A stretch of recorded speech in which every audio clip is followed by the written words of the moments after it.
Hello dear, welcome करता हूँ आप सभी को यूट्यूब चैनल नर्सिंग ज्ञान में।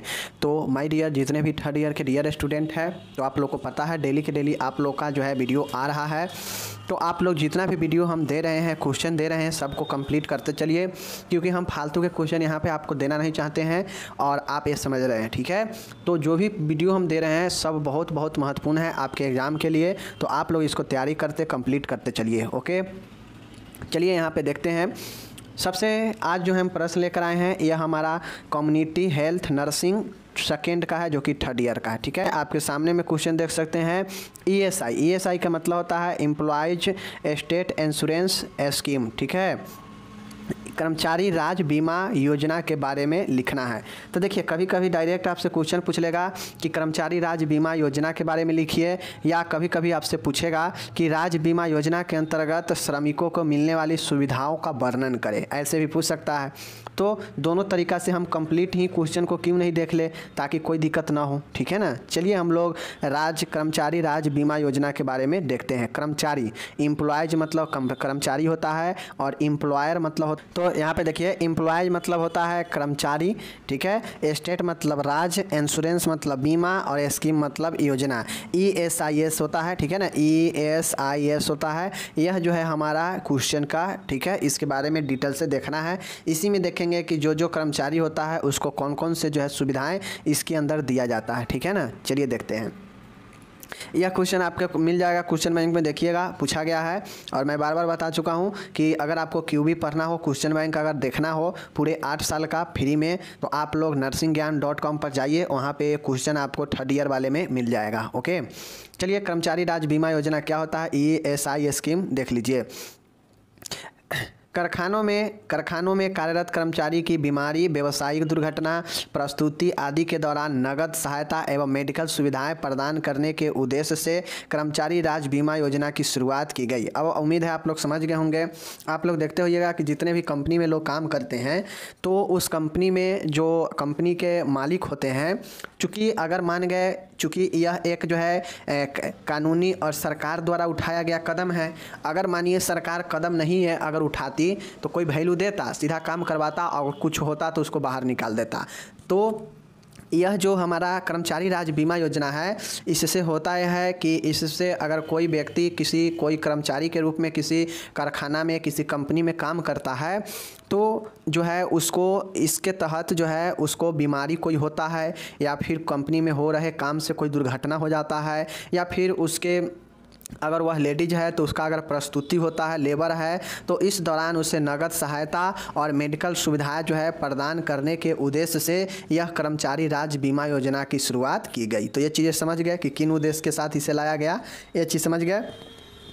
कल कारखानों में कार्य करने वाले कर्मचारी में व्यावसायिक बीमारियों तथा दुर्घटनाएं होने की संभावना रहती है।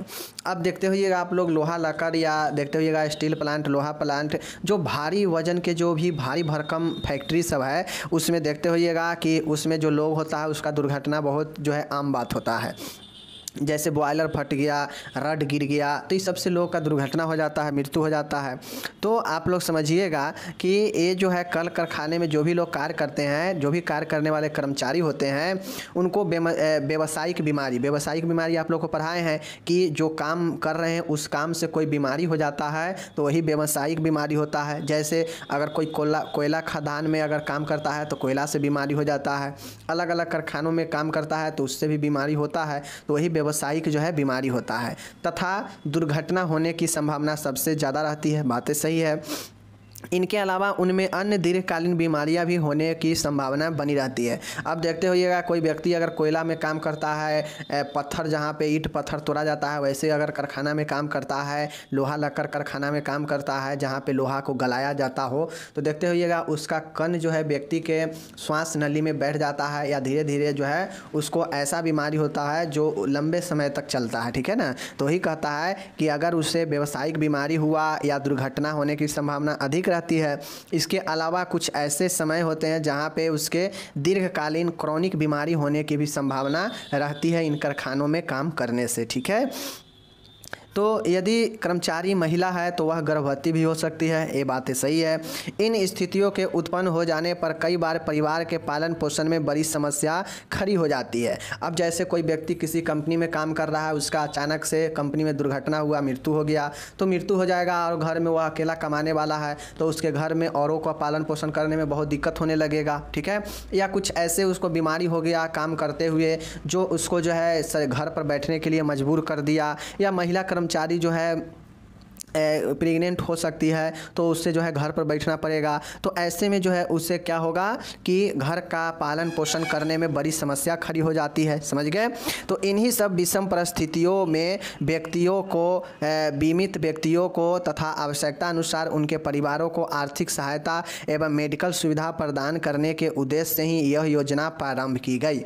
अब विभिन्न प्रकार के, मान गया कि कोई किसी कंपनी में काम कर रहा है, कोई किसी कारखाना में फैक्ट्री में काम कर रहा है, उसको मान गया दुर्घटना में डेथ हो गया, या मान गया जो है उससे ऐसा रोग धर लिया जो उसको लंबे समय तक चला है और वो अब काम करने में असमर्थ हो गया, घर पर बैठ गया। तो और महिला कर्मचारी है तो अगर वह प्रेग्नेंट हो गई, गर्भवती हो गई तो घर पर बैठना पड़ेगा। तो जाहिर सी बात है कि उसको जो है काम नहीं करेगा तो उसको पैसा कहाँ से मिलेगा, तो वह घर पर बैठ जाएगा, तो घर का और सदस्यों का पालन पोषण करने में बहुत दिक्कत कठिनाई आ जाएगी। तो ऐसे में इस योजना का यही मकसद है कि इन सभी विषम परिस्थितियों में जो भी व्यक्ति है जिनका बीमा हुआ रहता है कंपनी में काम करते हुए, तो उस बीमित व्यक्ति को जो है आवश्यकता अनुसार उनके परिवार को आर्थिक सहायता किया जाता है और मेडिकल सुविधाएं जो है प्रदान करने के उद्देश्य से यह जो है राज्य जो है कर्मचारी राज्य बीमा योजना ये स्कीम जो है लाया गया है, समझ गए, प्रारंभ की गई। तो ये चीज़ें समझ गए।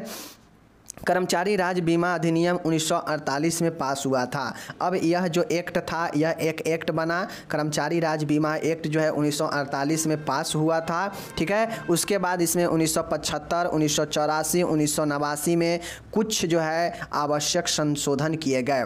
यह एक्ट पास हुआ 1948 में ही, बट इसमें जो है संशोधन क्यों किया गया, क्योंकि हम लोग जानते हैं कि हमारा जो संविधान है पूर्ण रूप से 26 जनवरी 1950 को लागू हुआ, तो बनने में ही जो है 2 साल का समय लग गया था। तो एक बात आप समझ लीजिए कि 1948 में तो हमारे देश में उतना ज़्यादा जो है अपना पावर पर नहीं था, अभी संविधान भी हमारा लागू नहीं हुआ था। तो उस समय ही अगर कोई एक्ट बना होगा तो जाहिर सी बात है उस समय बहुत सारे एक्ट जो है अंग्रेज वाला था, तो कहीं ना कहीं उसमें संशोधन करके जो है एक भारत के तरह जो है बनाने की कोशिश किया गया होगा। तो यह 1975 में, फिर इसके 9 साल बाद 1984 में, फिर इसके 5 साल बाद 1989 में कुछ आवश्यक जो संशोधन होना चाहिए उसको किया गया। संशोधन के मतलब होता है कि कुछ चेंजेज करना, अमेंडमेंट करना, ठीक है। तो ये तो समझ गए। कर्मचारी राज्य बीमा योजना पूरे देश में कार्यरत है, ठीक है, यह पूरे देश में कार्यरत है। 1975 के संशोधन के बाद इसमें शक्ति का उपयोग करने या नहीं करने वाली फैक्ट्री जिनमें 10 या अधिक कर्मचारी कार्यरत हो उनको भी शामिल कर लिया गया। अब जब 1975 में संशोधन किया गया तो इसमें यह संशोधन किया गया कि जितने भी छोटे बड़े कंपनी फैक्ट्रीज है अगर उसमें कम से कम 10 कर्मचारी भी है या इससे ज़्यादा है तो उनको जो है इसके अंदर शामिल कर लिया गया। मतलब अगर कोई फैक्ट्री है या कोई कंपनी छोटा सा भी है, उसमें 10 एम्प्लॉय भी है, 10 कर्मचारी भी है, तो जो है इसको शामिल किया गया कि 10 कर्मचारी वाला भी कंपनी जो है अपने कर्मचारियों को बीमा करेगा और करना होगा, ठीक है। तब जाके जो है इसमें जो है 10 छोटे बड़े कंपनियों को भी शामिल किया गया। इसमें जो है संशोधन करने के बाद इसमें जो है सख्ती जो है दिया गया कि कम से कम 10 कर्मचारी भी है तो आपको जो है बीमा करना पड़ेगा, किसका, कर्मचारी का। इसके अलावा दुकानों, सिनेमा घरों, होटल, रेस्टोरेंट आदि में कार्यरत कर्मचारियों को भी इसमें शामिल कर लिया गया। और धीरे धीरे जैसे जैसे हम लोग देखे हैं कि 1985 के बाद 1975 के बाद 84 फिर 89 संशोधन किया गया। तो माय डियर आप लोग को समझना पड़ेगा कि धीरे धीरे इसमें संशोधन यहाँ तक कर लिया गया कि दुकान में काम करने वाले, सिनेमा हॉल में, होटल में, रेस्टोरेंट में जो भी कार्यरत कर्मचारी है इनको भी इसमें शामिल कर लिया गया, ठीक है। चलिए, बीमित व्यक्ति, इंश्योरेंड व्यक्ति, इंश्योरेंस से जो लैस व्यक्ति है जिसका बीमा हो चुका है वो जो है बीमित व्यक्ति को बीमारी हो, दुर्घटना हो, गर्भ अवस्था के दौरान प्रदान की जाने वाली आर्थिक सहायता एवं मेडिकल सुविधाओं को निम्न स्रोत होते हैं। मतलब मतलब एक व्यक्ति जो कर्मचारी है, अगर उसको कोई बीमारी होता हो या कोई दुर्घटना हो जाता हो या गर्भ अवस्था में, अगर महिला है तो गर्भ अवस्था में होगी, तो उसको जो इस दौरान दे जाने वाली जो आर्थिक सहायता और मेडिकल सुविधा होता है वह जो है कहाँ से मिलता है, ये चीज़ें आपके सवाल में होगा। चूँकि कोई व्यक्ति का अगर 10,000 15,000 का महीना है, 15,000 का, तो उस व्यक्ति को मान गए 2 साल काम किया कंपनी में और उसको जो है कोई दुर्घटना हो गया, सड़क एक्सीडेंट हो गया, तो उसको जो है वित्तीय सहायता हो, आर्थिक सहायता हो या मेडिकल सुविधा उसे कहाँ से मिलेगा, किन स्रोतों से मिलेगा? तो यही है, निम्न स्रोत होते हैं इनके आर्थिक सहायता के और जो है इनके मेडिकल सुविधा देने के। कौन कौन से जो है स्रोत है देख लीजिए।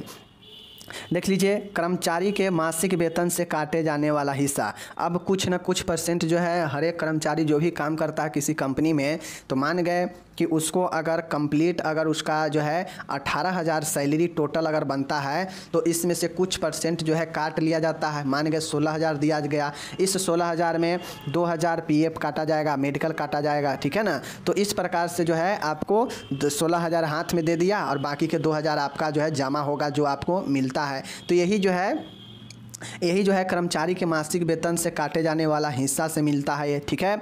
नियोक्ता एम्प्लॉयर द्वारा मासिक रूप से जमा कराए जाने वाला हिस्सा।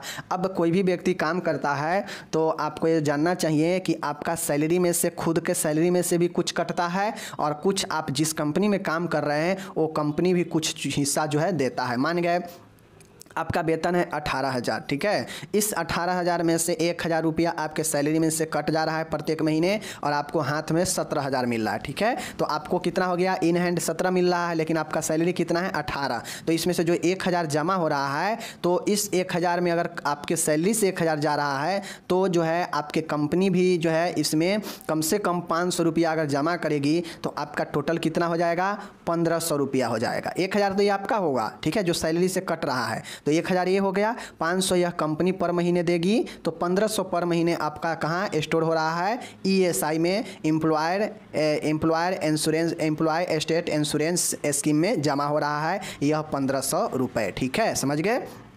चलिए, तो यही कहता है कि कर्मचारी के मासिक वेतन से काटे जाने वाला हिस्सा, साथ में जो एम्प्लॉयर है जो रखा है व्यक्ति को, कर्मचारी को, वह जो है मानसिक रूप से जमा कराता है तो उसका हिस्सा, ठीक है। कर्मचारी राज्य बीमा कॉरपोरेशन द्वारा दी जाने वाली सहायता। अब होता यह है कि जो कर्मचारी राज्य बीमा कॉरपोरेशन है, जिस भी कंपनी कोई बीमा करती है तो उसके द्वारा भी सहायता दिया जाता है, ठीक है। और राज्य सरकार द्वारा प्रदान की जाने वाली सहायता। अब जिस भी स्टेट में आप काम कर रहे हैं, जहाँ भी आपका एम्प्लॉय जो है आप हैं जहाँ का भी, उस स्टेट से भी जो है कुछ न कुछ अंश जो है दिया जाता है, सहायता किया जाता है। तो ये सब जो है आपके स्रोत होता है जहाँ से व्यक्ति को ये सब जो है बाद में अगर ज़रूरत पड़ता है, जैसे बीमारी हो गया, एक्सीडेंट हो गया, कोई गर्भवती महिला हो गई, ठीक है, तो इस कंडीशन में व्यक्ति को जो काम छोड़ देता है, नहीं जा पाता है, तो क्लेम करता है, अप्लाई करता है, तो उसको जितना भी हिस्सा जो है उसका बनता है वह उसको मिलता है और कुछ जो है वित्तीय सहायता भी दिया जाता है और साथ में मेडिकल जो है दिया जाता है, ठीक है। तो ये सब हिस्सा है। अब यहाँ पे आपको एक चीज़ समझने पड़ेंगे, क्या चीज़ है, राज्य सरकार भी कुछ इसमें देती है। अब देख लीजिए, इस योजना के अंतर्गत बीमित व्यक्ति के वेतन में मासिक रूप से कुल वेतन का इतना % काटा जाता है। अब आप लोग समझ लीजिए, इस योजना के अंतर्गत बीमित व्यक्ति के वेतन में से मासिक रूप से कुल वेतन का इतना % काटा जाता है। अब समझिए आप लोग, मैं बता देता हूँ कि आपको वेतन से काटना कम है। मान गए ऊपर हम लोग देखे हैं ना कि जो कर्मचारी है उसके वेतन, मूल वेतन में से कुछ कटता है तो वह हिस्सा होगा। उसके बाद जो है आपके कंपनी देगी, एम्प्लॉयर जो है वह देगी, नियोक्ता जो है, जो नियुक्ति किया है वह कुछ हिस्सा जो है डोनेट करेगा आपके नाम पर, ठीक है। उसके बाद सरकार का कुछ हिस्सा देगा, उसके बाद राज्य बीमा कॉरपोरेशन वो कुछ सहायता करता है और ये सब मिलाकर जब आपको ज़रूरत पड़ता है तो उस समय मिलता है, ठीक है ना। तो यहाँ पे देखिए, मान गए आपका वेतन जो है, मान गए हम 15,000 रुपये हैं, ठीक है, 15,000 रुपये है, समझ गए। 15,000 का 1.7% आप लोग निकालिए कितना होता है, ठीक है। इसका 7% आप लोग निकालिए कितना होता है, इससे कट जाएगा, समझ गए। 2 शून्य हटाने के लिए नीचे 100 दीजिए, ओके, 1 से 1 हटा दीजिए। अब आप लोग जो है ये हो गया 0.5 में 175 से गुना कर दीजिए, समझ लीजिए कितना हो जाएगा। इतना जो है 15,000 पर आपके मूल वेतन से इतना कटेगा, ठीक है ना। यानी अगर 175 में 1.5 से गुना करिए, इतना से गुना करिए, जितना भी अगर आ जाए आपके लगभग कितना आएगा समझ लीजिए लगभग कितना आएगा आप लोग समझ लीजिए इतना, ठीक है ना। और ये 175 का आधा कर दीजिए, कितना होता है आपका 175 का आधा, ठीक है ना। 175 के आधा कितना होता है माय डियर, तो 175 के आधा मतलब 75 और 12 लगभग आपके 87-88 रुपये, ठीक है ना। तो 100 आप समझ लीजिए 87-88 रुपये, यानी 175 में 88 प्लस कर दीजिए तो इतना रुपये जो है आपको यह प्रत्येक महीने आपके वेतन से कटते हैं, ठीक है। लगभग समझ लीजिए कि मानिए 250 रुपये मानिए आपके वेतन से जो है जमा हो रहे हैं प्रत्येक महीने। अब ये 250 रुपये आपके वेतन से जमा हो रहे हैं, ठीक है, ये आपके वेतन का हुआ। लेकिन कंपनी कितना दे रही है, तो कंपनी को देना है 0.5%, ठीक है। अब यह आंकड़ा हो सकता है अभी बढ़ाएगा घटा सकता है, देख लीजिएगा आप लोग, लेकिन मैं बता रहा हूँ कि यह जो है इतना जो है 4.7% जो है यह जो है कंपनी को देना है, कंपनी को डोनेट करना है। जैसे 15,000 है, ठीक है, 15,000 मैं 15,000 मानता हूँ, ठीक है, 15,000 मानता हूँ, 15,000 चूँकि 15,000 पर हम 10,000 मानिए, 10,000 पर आसान रहेगा कैलकुलेशन करना। 10,000 4.75 है, ठीक है, 4.75 है, समझ गए, ठीक है। यहाँ पे 4.75 है, समझ गए। इसको आप लोग 100 कर दीजिए परसेंट में निकालने के लिए, ठीक है ना। और इसको जो है इससे ये दोनों को काट दीजिए, इसको उड़ा दीजिए और ए हो जाएगा हमारा 100 से दे देंगे, ए से ए कट जाएगा, ठीक है। कितना बच गया 475 रुपये, यानी 10,000 पर अगर आपका सैलरी 10,000 है तो आपके 10,000 पर 475 रुपये आपके जो है कौन जमा करेंगे, कंपनी देंगे, ठीक है। जबकि 175 रुपये कौन देंगे, 175 रुपये आपके होंगे और प्लस 475 रुपये कंपनी देगी। कितना हो जाएगा 0 7 7 14 1 5 हाथ में 1, ये 650 रुपये महीने के 10,000 वेतन पर मैं कैलकुलेट किया हूँ। तो अगर आपका 10,000 वेतन है तो महीने के आपका वेतन से कटा हुआ इतना परसेंट और आपके कंपनी इतना परसेंट देना चाहिए, और यह 650 रुपये पर महीने आपके जमा होंगे। अब ये तो हो गया आपका और आपके कंपनी का, लेकिन 650 में कुछ अंश जो है सरकार, गवर्नमेंट सरकार भी अपना देती है, ठीक है। तो लगभग जानिए कि वही 800 से 1,000 रुपये आपके पर महीने, 10,000 का सैलरी है तो लगभग 800 से 1,000 रुपये आपके जमा हो रहे हैं अलग से, ठीक है ना। तो ये हो गया, ये समझ गए कि कितना परसेंट कहाँ से कटना चाहिए। अब यहाँ पे देखिए कर्मचारी राज्य बीमा में के अंतर्गत अन्य लाभ। अब अन्य लाभ में क्या क्या होता है, कर्मचारी राज्य बीमा के अंतर्गत क्या क्या लाभ होते हैं। इस योजना के अंतर्गत जो भी बीमित व्यक्ति है जिसका बीमा हुआ है उसको निम्न लाभ दिए जाते हैं। क्या क्या लाभ दिए जाते हैं, जिसका ESI कार्ड बना होता है, आप लोग को पता होना ESI, ठीक है ना, ESIS जिसका कार्ड बना होता है तो उसको जो है चिकित्सीय लाभ, मेडिकल बेनिफिट मिलता है इस योजना के अंतर्गत। अस्वस्थता मतलब बीमारी के लाभ मिलता है, बीमारी में बेनिफिट मिलता है। विकलांगता लाभ, डिजेबिलिटी बेनिफिट मिलता है, ठीक है। मातृत्व बेनिफिट, मैटरनिटी बेनिफिट मिलता है। दाह संस्कार हेतु लाभ दिया जाता है और पुनर्वास संबंधी लाभ, रिहेबिलिटेशन बेनिफिट दिए जाते हैं। तो इस प्रकार से आपको जो है ये सब के सब क्या है कर्मचारी राज्य बीमा के अंतर्गत जो है दी जाने वाली लाभ है। एक बार और देखिए, मेडिकल बेनिफिट मिलता है, सिकनेस बेनिफिट मतलब बीमारी से संबंधित लाभ यहाँ पे दिया जाता है, विकलांगता का लाभ दिया जाता है, मातृत्व लाभ दिया जाता है, दाह संस्कार के लिए लाभ दिया जाता है, ठीक है। ये हो गया आपका। उसके बाद आप लोग देखिए पुनर्वास संबंधी लाभ के लिए कुछ चीज़ें दिया जाता है और ये सब जो है आपके लाभ हो गए, ठीक है, कोई दिक्कत नहीं। तो कर्मचारी राज्य बीमा योजना के बारे में आज कंप्लीट हम लोग देख लिए, कब इसमें एमेंडमेंट हुआ, कब यह एक्ट आया, ये सब चीज़ों को ध्यान से देख लीजिए, ठीक है। PDF आपको डिस्क्रिप्शन में मिल जाएंगे, इधर इंग्लिश दिया गया है, जो लोग इंग्लिश में पढ़ने वाले हैं इंग्लिश में इसको अच्छे से पढ़ सकते हैं। और यह कितना कितना कौन जो है अपना कोऑर्डिनेट करता है, आपके सैलरी से कितना कटना चाहिए, आपके कंपनी को कितना जो है देना चाहिए योगदान इसमें, तो ये सारे चीज़ आपको लिखना पड़ेगा इसके नॉलेज के बारे में। क्योंकि आप इसके करने के बाद आप जॉब में जाएंगे तो आपको पता होना चाहिए ना कि हमारे सैलरी से कितना कट रहा है। अगर हम गवर्नमेंट सेक्टर में है तो सरकार हमें कितना दे रही है, अगर हम प्राइवेट सेक्टर में है तो कंपनी हमें कितना दे रहा है, ठीक है। तो ये सब पता होनी चाहिए। और ये सब सारे चीज़ें यहाँ पे मैंने आपको बता दिया। चलिए, तो सारे लाभ भी यहाँ पे बता दिए कि इस योजना का लाभ जो है कहाँ कहाँ मिलता है। तो इन सब चीज़ों में जो है आपके लाभ दिए जाते हैं। ठीक है, आज का वीडियो है राष्ट्रीय एड्स कार्यक्रम के उद्देश्य तथा घटकों को लिखे। देखिए यहाँ पे राष्ट्रीय एड्स कार्यक्रम है, यह कंट्रोल प्रोग्राम जो होता है NACP national AIDS control programme, इसके बारे में आज हम लोग जानेंगे समझेंगे। आपके एग्जाम में 5 नंबर में पूछा जा सकता है। तो चलिए आज की इस वीडियो में देखते हैं। भारत में राष्ट्रीय एड्स नियंत्रण programme NACP national AIDS control programme का प्रारंभ 1987 में किया गया। आपको पता है फर्स्ट केस 1986 में जो है मिला इंडिया में। उसके बाद भारत सरकार ने इसे नियंत्रण करने के लिए 1987 में ही इन्होंने एक जो है आपका प्रोग्राम बनाया, जो 1987 में जो है शुरू किया गया, स्टेबल किया गया। बट इसका डिटेल जो चीज़ें हैं 1992 में देखने को मिला। तो इस हिसाब से ज़्यादातर मामले में आप लोग देखेंगे 1992 ही लिखा रहेगा, बट इसका शुरुआत जो है 1987 में ही कर दी गई थी। नेक्स्ट है यहाँ पे कि इस कार्यक्रम का संचालन भारत सरकार के जो स्वास्थ्य एवं परिवार कल्याण मंत्रालय है उसके द्वारा किया जाता है, यानी फैमिली हेल्थ एंड फैमिली जो वेलफेयर है उसके द्वारा जो है ये चीज़ें की जाती है।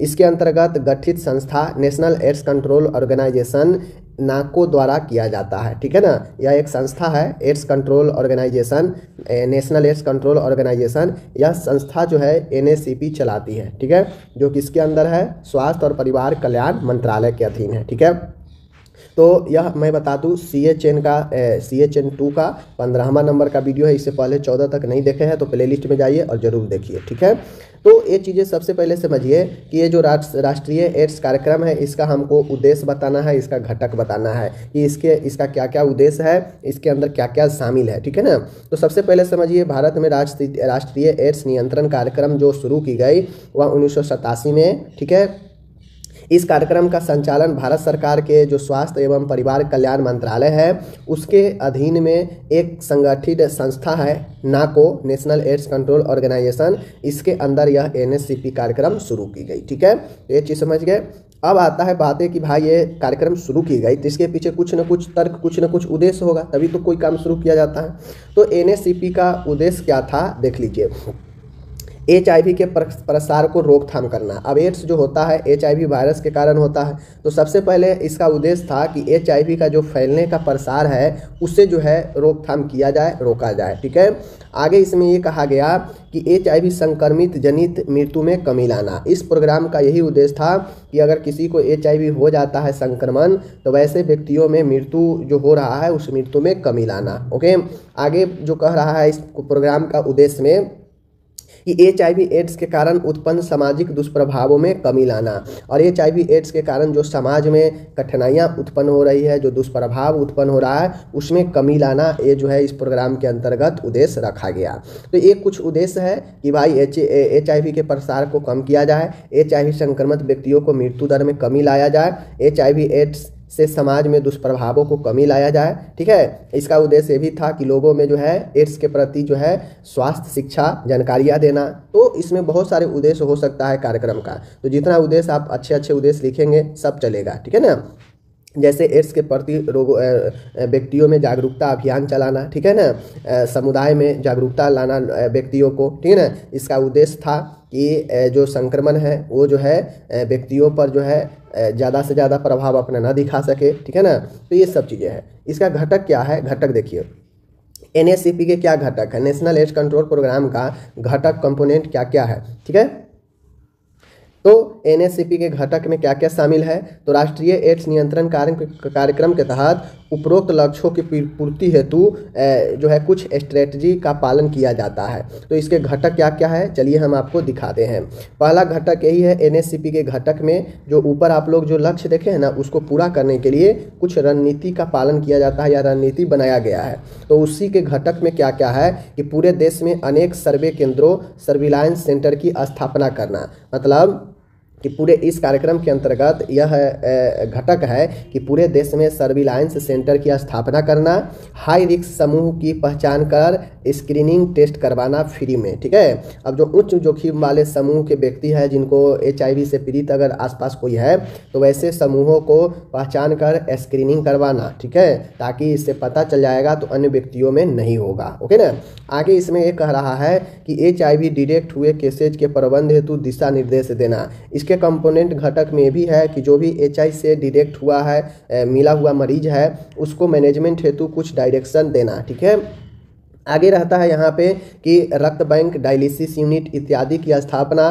प्रोसीजर हेतु दिशा निर्देश देना, क्योंकि आपको पता है कि अगर किसी को ब्लड अगर चढ़ा देंगे संक्रमित ब्लड तो वो भी पीड़ित हो जाएगा। तो इसलिए जो रक्त बैंक है, जो डायलिसिस यूनिट है, इसके स्थापना और इसके विधि प्रोसीजर हेतु दिशा निर्देश भी जारी करना इस प्रोग्राम का जो है घटक है एक। आगे है यहाँ पे देख लीजिए, मास मीडिया मतलब बड़े मीडिया लेवल पर रेडियो, टीवी, सिनेमा के माध्यम से जन समूहों को एचआईवी के बारे में जागरूक शिक्षित करना। ठीक है ना, तो इसका घटक में ये भी है कि लोगों के बीच में कैसे ज़्यादा से ज़्यादा जन समूहों में इसका जो है प्रचार प्रसार किया जाए, तो उसके लिए टीवी, रेडियो, सिनेमा के माध्यम से एचआईवी के बारे में जागरूक करना, शिक्षित करना, ये इसका घटक है। आगे है एसटीडी, सेक्सुअल ट्रांसमिटेड डिजीज की रोकथाम के उपाय करना एवं बैरियर कंट्रासेप्टिव के प्रयोग पर जोर देना। ठीक है, तो जो भी है इसके घटक में ये भी शामिल है कि एसटीडी यानी सेक्सुअल ट्रांसमिटेड डिजीज की रोकथाम का उपाय करना और जो बैरियर कंट्रासेप्टिव होता है, निरोध के बारे में लोगों में जो है प्रचार प्रसार करना। आगे और भी लिख सकते हैं इसके कंपोनेंट में कि फ्री में जो है बैरियर मेथड उपलब्ध कराना, जैसे कंडोम फ्री में वितरित करना कपल में। ठीक है, उसके बाद स्क्रीनिंग, फ्री में स्क्रीनिंग करना, जो डिटेक्ट जो लगे शक के दायरे में आए मरीज, उसको फ्री में स्क्रीनिंग करना। ठीक है, उसे जो है काउंसलिंग करना, ये सारे चीज़ जो है होता है, केस को खोज कर लाना और उसका जो है सारा दिशा निर्देश जारी करना। तो ये सारे कंपोनेंट जो है इसके अंदर आता है। ठीक है, तो ये सारे चीज़ आप खुद से भी लिख सकते हैं। आप थर्ड ईयर में चल गए तो मैं आपको बेसिक चीज़ें यहाँ पे बता दिया, तो बाकी चीज़ें आप खुद से भी कर सकते हैं, और भी जो है पॉइंट इसमें आप खुद से भी लिख सकते हो। ठीक है, कोई दिक्कत नहीं है। बाकी हम लोग चलिए मिलते हैं अगले वीडियो में। छोटा छोटा वीडियो ही अब आएगा, क्योंकि बहुत सारे लोग जो है वीडियो को सही से देख नहीं रहे हैं, तो इसलिए मैं ये डिसाइड किया हूँ कि छोटा छोटा ही वीडियो लाया जाए ताकि आप लोग को कोई दिक्कत ना हो। ठीक है ना, तो इस प्रकार से आप लोग राष्ट्रीय एड्स कंट्रोल प्रोग्राम के बारे में, क्या होता है इसके अंदर, इसके लक्ष्य के बारे में, उद्देश्य के बारे में लिख सकते हैं आराम से। ठीक है, तो चलिए हम लोग जो है यहाँ पे अब देखिए, राष्ट्रीय एड्स कार्यक्रम है, तो ये कार्यक्रम का क्या उद्देश्य है कि एड्स से पीड़ित मरीजों को सहायता करना, फ्री में स्क्रीनिंग करना। ठीक है, समुदाय में लोगों को जागरूक करना। ठीक है ना, स्वास्थ्य शिक्षा देना बड़े पैमाने पर। ठीक है, उसके बाद जो है इसका जो है उपचार चलाना, अगर किसी कोई डिटेक्टेड मरीज मिल रहा है एड्स का तो उसको जो है सहायता करना। ठीक है ना, फ्री में लोगों के बीच में कंडोम का वितरण करना। तो ये सारे चीज़ आप लिख सकते हैं। ठीक है ना, ये मैं आपको बता दिया हूँ। ओके, बाकी चलिए मिलते हैं अगले वीडियो में। अपना ख्याल रखिएगा, धन्यवाद।